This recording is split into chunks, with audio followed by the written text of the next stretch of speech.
প্রতিদিনই তো রান্নার কথা বলি। আজকে আপনাদের সাথে কিছু কথা শেয়ার করব, মনটাকে হালকা করব। তো সবাইকে আসসালামু আলাইকুম। যার ভালো লাগবে সে দেখে যাবেন, যার ভালো লাগবে না সে স্কিপ করবেন। আমরা মেয়েরা স্বামী সন্তান খুবই বেশি ভালোবাসি, খুব বেশি ভালোবাসি বিদায় আমাদের মেয়েদের উপরে হাজার যত্নপান আসলো সেটা আমরা মুখ বুজে একমাত্র সহ্য করি। কেন জানেন? শুধু ছেলে মেয়েদের দিকে তাকিয়ে। আমি যেদিকে যাব আমার রাস্তাটা আমি খুঁজে পাবো, আমার হাজবেন্ড যেদিকে যাবে ওনার রাস্তাটা উনি খুঁজে পাবে। তবে মাঝখানে অসহায় হয়ে যায় কারা জানেন? আপনার আমার ছেলে মেয়েরা। ওরা অসহায় হয়ে যায়, ওদের জীবনটা ছিন্ন ভিন্ন হয়ে যায়। ওরা কি নিয়ে বাঁচবে সেটার কোনো ডালকুল থাকে না।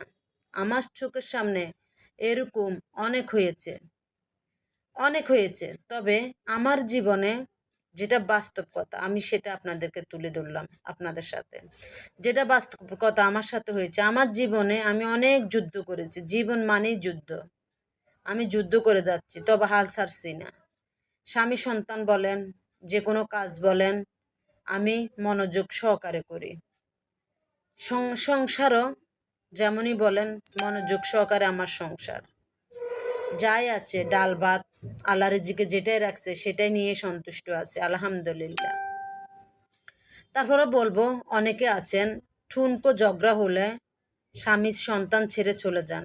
বাইরে বোন রে, আপনার আমার দুজনের রাস্তা ঠিকই আছে, তবে আমাদের অনাগত সন্তানের ওরা ওরা কোনো দোষ করেছে?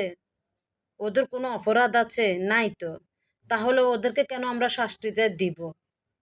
তাহলে যেই হোক না কেন, স্বামী সন্তান সংসার বলতে একটু একটু ঝামেলা হবেই, একটু ঝগড়া হবেই। যে কোনো সংসার একটু খুঁটিনাটি হয়, সেজন্য সংসার ছেড়ে চলে যেতে হয় না। সংসার ছেড়ে বাপের বাড়ি যাবেন, সংসার ছেড়ে ভাইয়ের বাসায় যাবেন, তা না। এই কাজটা জীবনেও করবেন না। আপনার সংসার আপনার কাছে, সেটা আগলে ধরে বাঁচি থাকুন। সন্তান স্বামী আপনার, সেটাই আপনাকে নিয়ে বাঁচতে হবে। আজকে আমি আপনাদের সাথে অনেক কথাই বলেছি, অনেক বগর বগর করেছি। যদি কথাগুলো ভালো লেগে থাকে একটু আমাকে আপনাদের পাশে রাখবেন, লাইক করবেন, শেয়ার করবেন।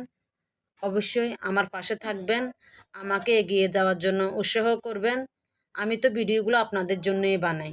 আপনারা আছেন বিদায় আমি আছি। আপনাদের কমেন্টগুলো দেখলে আমার কাজ করার আগ্রহটা জাগে, এমনকি কাজ করতে ভালো লাগে।